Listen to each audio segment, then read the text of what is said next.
नमस्कार, भारत मित्र लाइव में आप सभी का स्वागत है। मैं हूं आपके साथ रवि मिश्रा। देश देशांतर में देश दुनिया की खबरें देखने से पहले देख लेते हैं हेडलाइंस। केंद्रीय वित्त मंत्री निर्मला सीतारमण ने कहा, 31 देवा समझौते पर कांग्रेस ने किया देश से धोखा।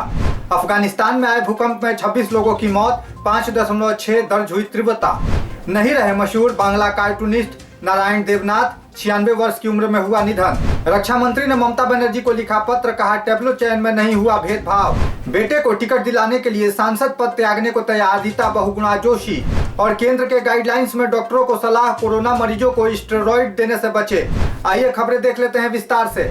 केंद्रीय वित्त मंत्री निर्मला सीतारमण ने एंट्रिक्स देवास सौदे को लेकर मंगलवार को एक प्रेस वार्ता के दौरान कांग्रेस पर जमकर निशाना साधा। उन्होंने कहा कि कांग्रेस शासन काल में संसाधनों का सिर्फ दुरुपयोग हुआ है।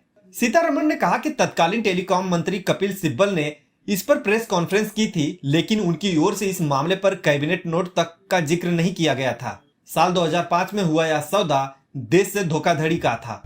अफगानिस्तान में सोमवार को भूकंप के जोरदार झटके महसूस किए गए। यह भूकंप पश्चिमी अफगानिस्तान में आया, जिसकी रिक्टर स्केल पर तीव्रता 5.6 दर्ज की गई। इस जोरदार भूकंप की वजह से 26 लोगों की मौत हो गई है, जबकि बड़ी संख्या में लोग घायल भी हुए हैं। बताया जा रहा है कि तुर्कमेनिस्तान की सीमा से लगे पश्चिमी प्रांत बड़घिस में भूकंप से काफी नुकसान हुआ है। अधिकारियों ने आशंका जताई है कि मृतकों की संख्या बढ़ सकती है। इस भूकंप का केंद्र अफगानिस्तान तजाकिस्तान सीमावर्ती क्षेत्र में था। इसके झटके पेशावर, मानसोरा, बालाकोट समेत गिलगिट बल्टिस्तान तक महसूस किए गए। मशहूर कार्टूनिस्ट नारायण देवनाथ का मंगलवार की सुबह 96 वर्ष की उम्र में निधन हो गया। कार्टूनिस्ट नारायण देवनाथ पिछले 24 दिसंबर को कोलकाता के मिंटो पार्क में वेलव्यू अस्पताल में भर्ती हुए थे। उनकी देख रेख के लिए डॉक्टरों की एक विशेष टीम बनाई गई थी। पिछले शनिवार को वह वेंटिलेटर सपोर्ट पर थे। नारायण देवनाथ हांदा भोंदा, बातुल द ग्रेट, नंटे फंटे, बहादुर बेडाल, दान पते खाड़ू एंड हिज केमिकल दादू जैसे प्रसिद्ध कार्टून चरित्रों के निर्माता हैं। उन्हें 2013 में साहित्य अकादमी पुरस्कार और 2021 में पद्मश्री सम्मान मिला था। रक्षा मंत्री राजनाथ सिंह ने टैबलो विवाद पर बंगाल की मुख्यमंत्री ममता बनर्जी को पत्र लिखा है। इस पत्र में उन्होंने केंद्र द्वारा बंगाल के टैबलो को न शामिल किए जाने का कारण बताया। इस पत्र में उन्होंने लिखा है कि टैबलो के चयन में अस्पष्टता का कोई सवाल नहीं है।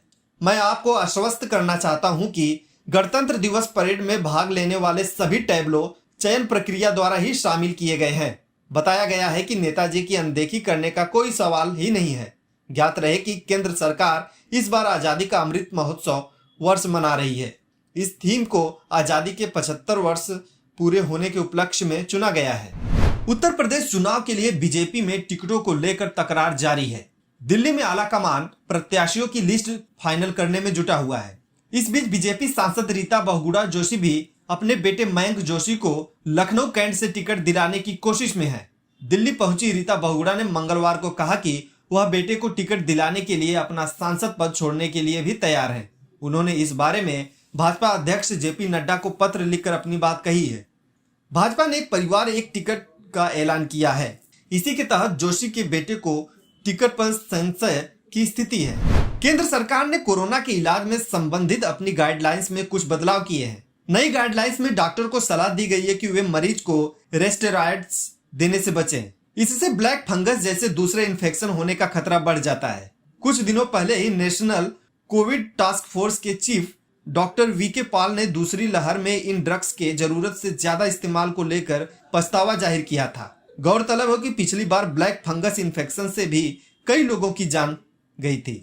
आज के लिए देश देशांतर में इतना ही। हमें दीजिए इजाजत। नमस्कार। अगर आपको हमारा ये वीडियो अच्छा लगा तो इसे लाइक करें, शेयर करें और हाँ, सब्सक्राइब करना ना भूलें।